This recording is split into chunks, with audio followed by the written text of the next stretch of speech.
বাংলাদেশ থেকে টাকা ঢুকছে আমাদের বিজেপি পার্টিটাকে শেষ করার জন্য। কি কি কি কি কি আরে বলুন কি? বাংলাদেশ থেকে টাকা ঢুকছে আমাদের বিজেপি পার্টিটাকে শেষ করার জন্য। এই বাংলাদেশকেই তোরা কাংরু দেশ বলিস, আর সেই কাংরু দেশের কাছে এত টাকা, বিজেপির মতন এত বড় একটা দল যাদের ব্যাংক ব্যালেন্স প্রায় 14,000 কোটি টাকারও বেশি, তাদেরকে শেষ করার জন্য, তাদেরকে ভাগার জন্য টাকা দিচ্ছে Bangladesh. Are you comedy me? আরে ভাই, ইউনিভার্সিটি থেকে পড়াশোনার সাথে সাথে কি গাঁজা পাওয়া যায় নাকি? গাঁজা ওখানে বিক্রি হয়, তাই ককরোচগুলো এখন প্রচন্ড করে মাথা চাড়া দিয়েছে। ইনস্টাগ্রামে এখন প্রচুর ফলোয়ার দেখিয়ে এরা ভাবছে যে ইনস্টাগ্রামে এরা প্রাইম মিনিস্টার হয়ে গেছে। একটা গ্রাম ধরুন, ইনস্টাগ্রাম, সেই গ্রামের একটা প্রাইম মিনিস্টার হয়ে গেছে। পারবো না, আমাদের দ্বারা হবে না ভাই। ইনস্টাগ্রামকে গ্রাম ধরা আমাদের দ্বারা হবে না। আমরা নিজের বাবাকে বাবা বলি, অন্যকে তো বাবা বলতে পারি না, তাই এই জন্য আমাদের দ্বারা ইনস্টাগ্রামকে গ্রাম ধরা হবে না। গজব বেইজ্জতি ভাই তুমি একটু জাস্ট বলো, আমরা তো অনেক রকম, আমাদের নয় বলবে স্ক্রিপ্টেড, এই আমাদের না হয় বলবে স্ক্রিপ্টেড, মানে আরে ভাই তোরা তো স্ক্রিপ্টেডই। क्या बात है सर। এ আবার বলতে অপেক্ষা রাখে নাকি? কত প্রমাণ চাস বল? ভারতকে ভাঙার চেষ্টা, ভারতকে ভাঙার চেষ্টা করো। कुछ भी আচ্ছা, তোমরা তো এসব ইউপিএসসি এসব নিয়ে পড়াশোনা করছো। আরে বাস, এদের সাথে আবার ইউপিএসসি ক্যাডারও আছে। সাবাস বেটা, মানতে হবে। আরে সাবাস, হোয়াটসঅ্যাপ ইউনিভার্সিটি থেকে পড়াশোনা করে আবার ইউপিএসসি দিবে।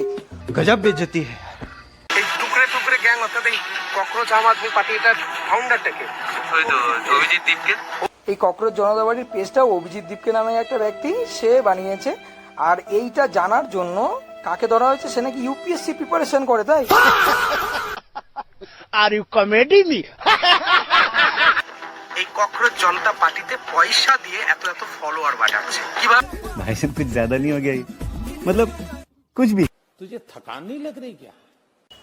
পয়সা দিয়ে ফলোয়ার কেনা যাচ্ছে, তাই তো? তার মানে এটা তো তোরা জানিসই, কারণ তোরা তো জানবি, কারণ তোরা যে দলের হয়ে কথা বলি সেই দলের যত ফলোয়ার আছে তার মধ্যে প্রায় 15.7% ফলোয়ারই হচ্ছে ফেক ফলোয়ার। बात तो सही है। ভারত ভাঙার জন্য, ভারত ভাঙার জন্য মানে হ্যাঁ ভাই, ভারত তো তালের গুড়ের সন্দেশ, তাই না? যে যখন খুশি যে খুশি এসে ভেঙে দিয়ে চলে যাবে। দেখ ভাই, ভারত বিক্রি করা আর ভারত ভেঙে দেওয়া, ভেঙে দেওয়া তো সম্ভবই না। বিক্রি যেভাবে করছে সেটা ঠিক আছে, ভেঙে দেওয়া সম্ভব না। बात तो सही है। বিশ্বাস করুন, বিদেশ থেকে যদি টাকা আমাদের এইরকম পরিমাণে আসে, স্বাস্থ্য থেকে শিক্ষা থেকে সবকিছু হয়ে যাবে। বিদেশ থেকে টাকা আসবে কি করে? তোর বাবা তো বিদেশ থেকে টাকা আনার যে স্বপ্ন দেখেছিল, সেই সব স্বপ্নে তো জল ঢেলে দিল। এখন তো দেখছি নতুন নতুন করে তোর বাবার বন্ধু ভাই ব্রাদাররা সব টাকা নিয়ে বিদেশে চলে যাচ্ছে। সেই টাকাগুলো কোথা থেকে আসবে? সেই টাকাগুলোও যদি বিদেশে না যেত তাহলে এদেশের অনেক উন্নতি সম্ভব ছিল ভাই। बात तो सही है।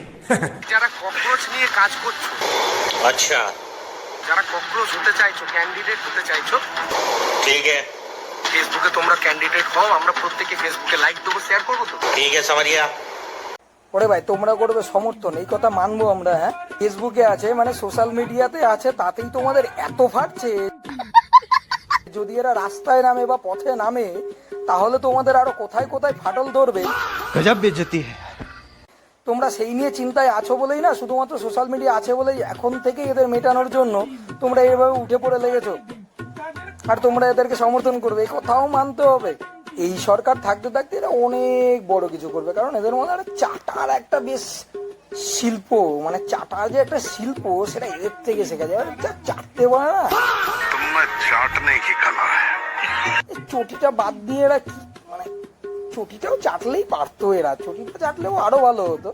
পরে পাল্টি মারতো, পাল্টি বাজলো এদের দলে এমনিতেই স্বাগত, সবসময় একদম ফুলের তোড়া মালা দিয়ে তো এদের স্বাগত জানানো হয় না।